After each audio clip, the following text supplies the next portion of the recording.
Welcome to Brainstorm MTG. I'm ELD, and this is Fast Effect Double Speed Magic the Gathering from ELD's Time Vault Games in Bellingham, Mass. We've got Connor on Sneak and Show versus Lucas on Blue-White Stoneblade. We'll see how this matchup plays out at double speed here. Blue-White Stoneblade can be a bit slow, definitely faster than Miracles. We'll see if this is a Delver variant, or if this is a more traditional controlling build. A Brainstorm here for Lucas, along with that Wasteland, keeping Connor's mana base honest. But Sneak and Show actually quite capable of playing around hate like Wasteland. Very often has a bunch of basic lands looking to sideboard Blood Moon and actually attack the opponent's mana base. And True Name Nemesis coming down, setting a clock. True Name, to a degree, might as well just be a vanilla 3-1 in this matchup. There are a few ways of potentially getting rid of them post sideboard. The most important thing, perhaps, would be the ability to swing through opposing creatures. But it looks like we may not come to that. Both players putting in a creature off of Show and Tell. Alice Jailer is going to have some triggered abilities here.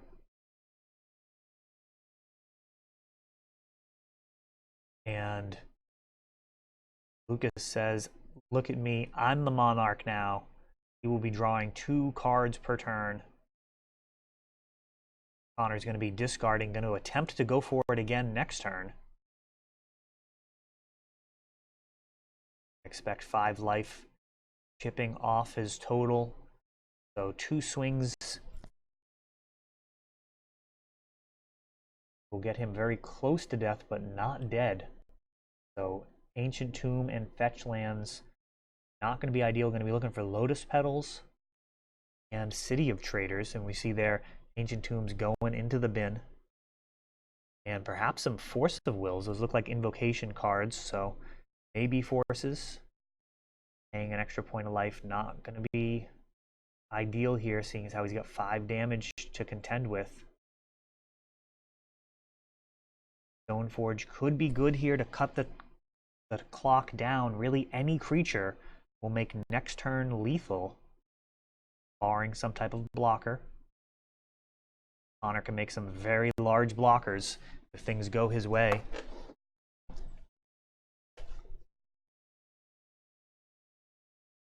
Got a card being announced and then put right into the bin, spell piercing it. Looks like perhaps it's Teferi, Hero of Time. Or Time Raveler, the 3-mana planeswalkers from War of the Spark. And he is going to have to fetch.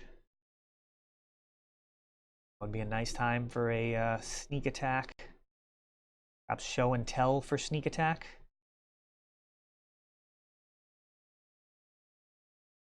Batterskull.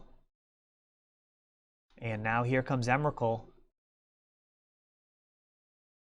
And 7 permanents on board here.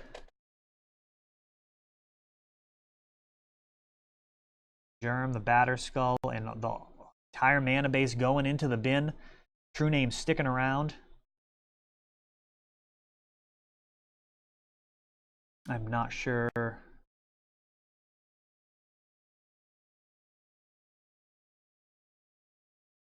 Oh, and then, wow.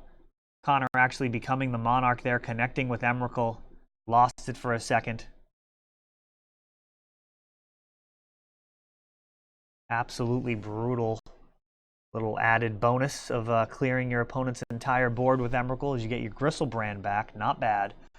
And Connor showing really just how strong Gristlebrand is in this deck. A lot of people think, you know, Show and Tell Emrakul is really cool, and it's a really powerful play.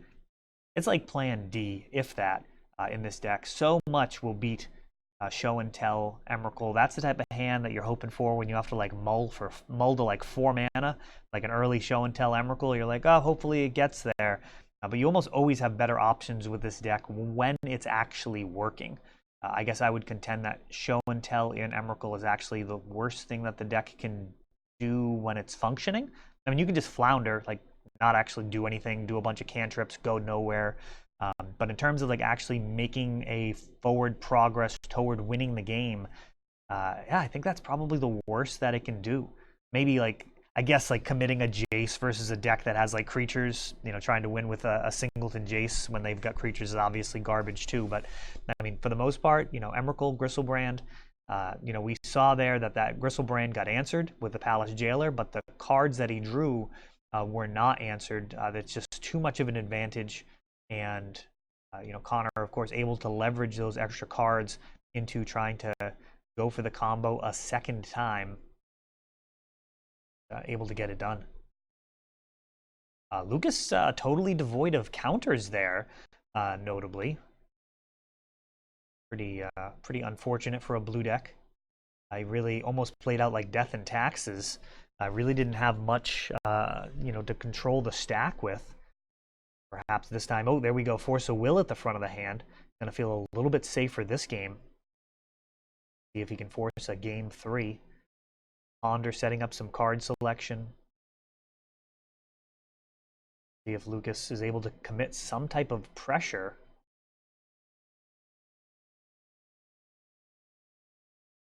And end of turn flashing Containment Priest, and that looks very good to me. The missing piece with that Force of Will in hand was going to be some way of chipping away at Connor's life total. And now he has established that with a nice little Hate Bear that's going to stop both Show and Tell and Sneak Attack.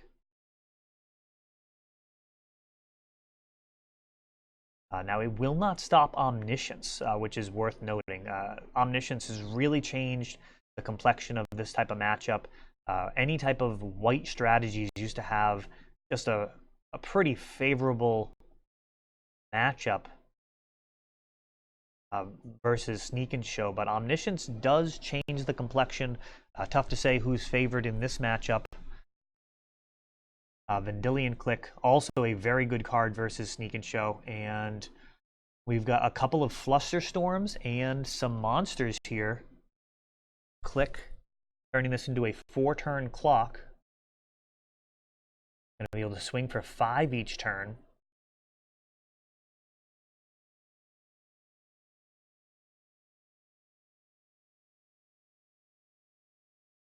Oh, and Connor shuffling.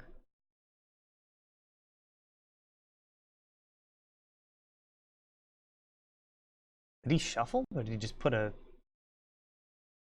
I may have missed that. It looked like he shuffled, but I didn't see what effect would have allowed him to do that. Perhaps he just put the card on the bottom. And now a Jace the Mind Sculptor, so Lucas really starting to pile on here, looking very one-sided. This Containment Priest is likely going to need to be answered. That we're going to need to get an Omniscience into play.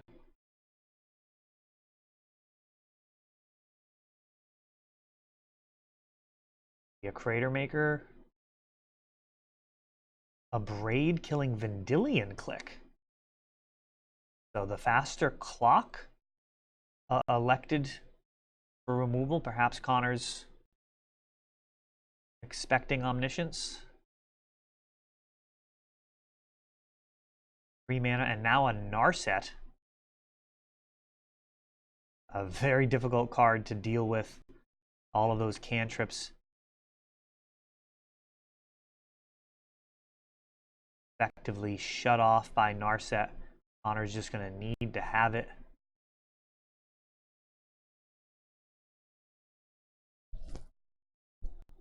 And Arcane Artisan now. Lucas have some form of removal. Or will he even need it here? Let's see Jace bouncing Arcane Artisan. Like 2 more turns should be enough.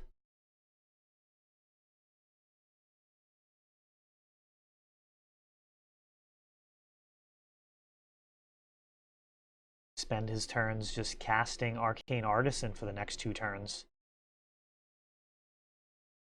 Oh, and Ponder with Narset out is not going to end well. Shuffle and no draw. Arcane Artisan again. Lucas with a fistful of counters. Looks like he's just going to be okay with this.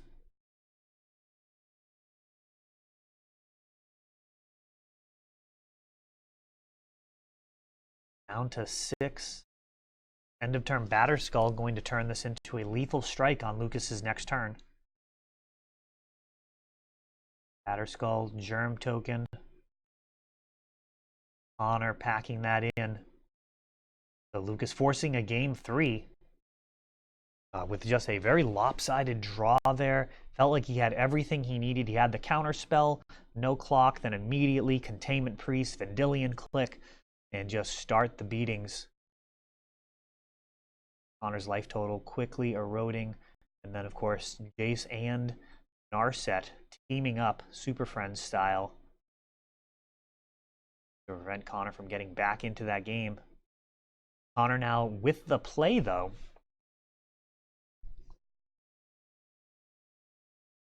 Force and Containment Priest with 5 lands. That is not going to get there. Lucas recognizes it. Feels bad to mull away that Containment Priest, but we have seen Connor has answers to it. A Braid. Oh, and now Lucas mulling down. Now this is still on the Vancouver mulligan. So we're seeing actually a couple of matches here as I've been going back and doing commentary. Seeing people mull to 5, and man, does it feel bad. I am very pleased with the new London mulligan. It creates a lot more good games. And the bottom line is mulliganing still sucks. Like, you are better off with 7 cards than 6.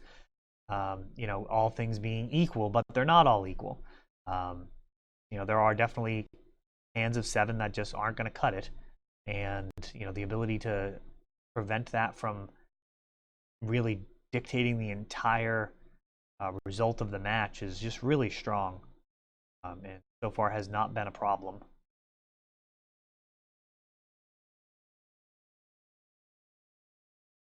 If anything, you know, moving all in on like a Chalice of the Void or something, to a degree, just plays more into your opponent's answers. If you're going to be mulling directly into a card like Chalice, now a card like Abrupt Decay ends up doing exactly what it's expected. Connor here getting out Arcane Artisan, uncontested Lucas on this mulligan. Fought hard game 1, game 2, he ran away with it game 3. Will he be able to find a way back in after mulliganing so low? End of turn. Looting. There's an Emrakul, and Lucas sees the writing on the wall and scoops it up. No need for 2 additional swings.